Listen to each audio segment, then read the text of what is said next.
للہ رب العالمین والصلاة والسلام علی سید الانبیاء والمرسلین اما بعد فاعوذ باللہ من الشیطان الرجیم بسم اللہ الرحمن الرحیم۔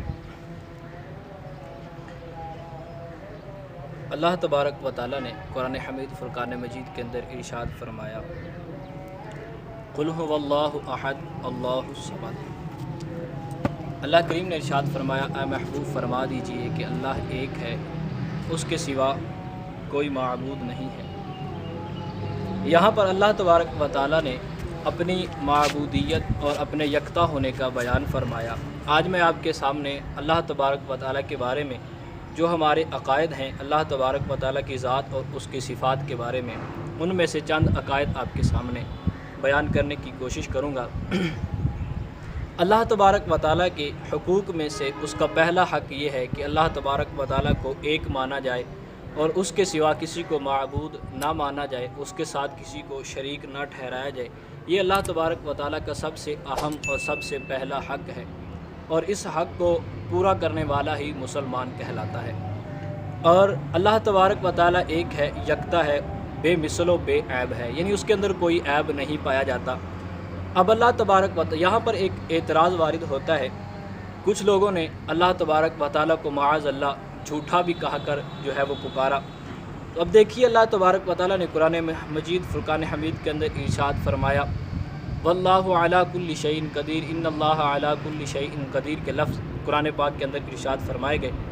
تو اللہ تبارک و تعالیٰ ہر چیز پر قادر ہے، تو کیا وہ معاذ اللہ جھوٹ بولنے پر، غیبت کرنے پر، چغلی کرنے پر، اس طرح کی جو برے کام ہیں وہ کرنے پر بھی قادر ہے؟ تو میرے عاشقان رسول اس بات کو یاد رکھیے کہ اللہ تبارک و تعالیٰ بے عیب ہے، ہر عیب سے پاک ہے، اور جو چیز محال ہوتی ہے اللہ تبارک و تعالیٰ اس سے پاک ہے۔ یعنی یہ ایک محال چیز ہے، اللہ تبارک و تعالیٰ سے ایسے کام وجود میں ہونا یہ محال ہے کہ اللہ تبارک و تعالیٰ ایسے کاموں سے بالکل پاک ہے۔ جس طرح آپ اس بات کو آسانی کے ساتھ سمجھیے تو آپ دیکھیے کہ اللہ تبارک و تعالیٰ چاہے تو کچھ بھی کر سکتا ہے، جس طرح اللہ تبارک و تعالیٰ نے فرمایا ان اللہ علی کل شیء قدیر۔ تو اگر ہم یہاں پر یہ کہیں کہ اللہ تبارک و تعالیٰ جھوٹ بھی معاذ اللہ بول سکتا ہے، تو پھر یہ کہنا بھی لازم آ سکتا ہے، کوئی یہ بھی کہہ سکتا ہے کہ اللہ تبارک و تعالیٰ اپنے سوا کسی اور کو معبود بھی بنا سکتا ہے۔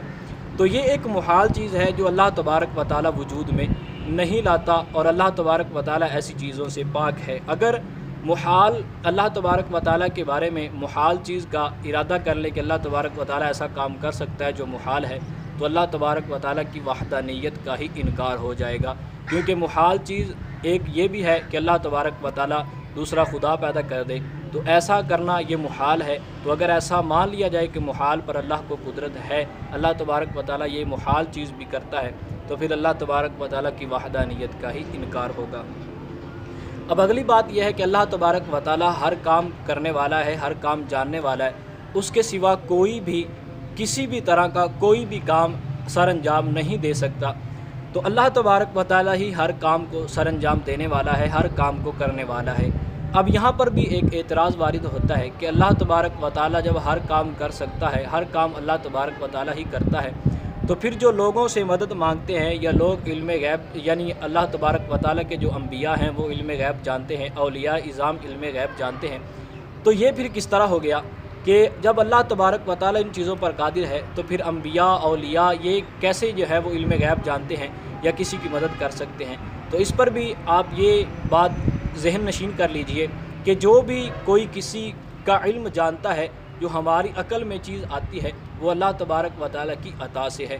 انبیاء کرام علیہم الصلاۃ والسلام جو علم غیب جانتے ہیں، اولیاء اعظام علم غیب جانتے ہیں، تو اس کے بارے میں اہل سنت کا یہ عقیدہ ہے کہ اولیاء اعظام اور انبیاء کرام علیہم الصلاۃ والسلام جو بھی ان کے پاس علم غیب ہے، یا جو وہ لوگوں کی مدد وغیرہ کرتے ہیں، یا جو ان کو اللہ تبارک و تعالیٰ نے اختیارات عطا کیے ہیں، وہ سب کچھ اس کی طرف سے عطائی ہیں۔ اللہ تبارک و تعالیٰ کی ساتھ جو بھی صفات ہیں وہ ذاتی ہیں، اور جو اس نے لوگوں کو عطا کی، انبیاء کو، اولیاء کو عطا کی، وہ سب کی سب اس کی عطا سے ہیں۔ تو اس پر بھی اللہ تبارک و تعالیٰ کی شان ہی ظاہر ہوتی ہے۔ تو اس بات کو ذہن نشین کر لیجئے کہ اللہ تبارک و تعالیٰ ایک ہے، اور اس کے سوا اس کا کوئی شریک نہیں ہے، اور اللہ تبارک و تعالیٰ ہی عبادت کے لائق ہے۔ سب کچھ اسی سے ہوتا ہے، اس کے سوا سے کچھ نہیں ہوتا۔ اس بات کا مطلب یہ ہے کہ اللہ تبارک و تعالیٰ ذاتی طور پر ہر کام کرنے والا ہے، جو ہے وہ لوگ جو کام کرتے ہیں یا انبیاء اور اولیاء مدد کرتے ہیں یا وہ کچھ جانتے ہیں تو اللہ کی عطا سے ہے۔ یہ جو لوگوں نے آج کل جملہ پکڑ لیا ہے کہ اللہ کے سوا سے کچھ نہیں ہوتا، تو یہ جملہ غلط ہے۔ اللہ تبارک و تعالیٰ کی عطا سے سب کچھ ہوتا ہے، ہم بندے بھی مدد کرتے ہیں اور علم غیب بھی جانتے ہیں۔ اللہ تبارک و تعالیٰ کی ذات و صفات کے بارے میں عقیدہ جاننے کے لیے انشاءاللہ عز و جل آپ کے سامنے دوبارہ حاضر ہوں گے۔ ابھی جتنا میں نے آپ کے سامنے پیش کیا اس کو ذہن نشین فرمائے۔ اللہ تبارک و تعالیٰ ہمیں اپنی ذات و صفات کو پہچاننے کی توفیق عطا فرمائے۔ وما علینا الا البلاغ۔